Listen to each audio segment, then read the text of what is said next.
Pollution payback. A new ruling gives the green light to sue polluters of the region's waters. Now, a landmark ruling could pave the way for cleaner rivers, lakes and coastlines right across the region. The Supreme Court in London has ruled that water companies can now be sued for dumping sewage. It follows a hearing brought about by the Manchester Ship Canal against United Utilities. Lawyers argued that people and businesses should be able to use the courts to challenge polluters as the government had failed. Mairead Smith has this report.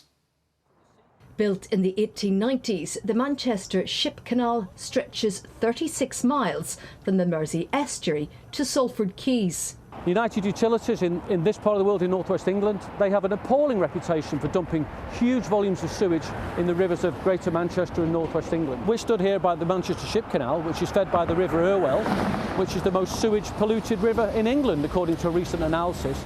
Today, the Manchester Ship Canal Company, owned by Peel Group, have won an appeal that allows them to take action against United Utilities over the dumping of raw sewage into the waterway. This judgment today by the Supreme Court is really very significant because it means people up and down the country who can demonstrate that their river is polluted by a water company, they can seek redress for the first time. Because there's been a much broader frustration with the regulators, with the Environment Agency and Ofwat, who haven't been holding the water companies to account. This judgment involves the Manchester Ship Canal Company. What implications do you think it could have for other watercourses in the country? Well, this has much broader implications across the whole of England for all the water companies. So that's why today's judgment is very significant.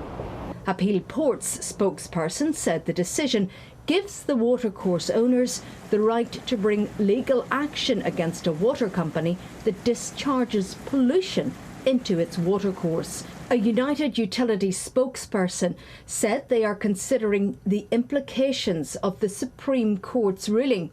They say they understand and share people's concerns about the need for change and have started an ambitious proposed £3 billion programme to improve over 400 storm overflows across the northwest, which would cut spills by 60% over the decade to 2030. Legal experts say today's ruling could lead to an increase in this type of claim. There's a lot of landowners in the area who could look at this ruling and say, well, actually, I think a nuisance has occurred here in Windermere. So that's now definitely something that we can start exploring now that the Supreme Court has laid out that, that this is fair game. Campaigners hope today's ruling will lead to cleaner rivers, waterways and seas beyond this stretch of water. Mairead Smith, BBC Northwest Tonight, Manchester.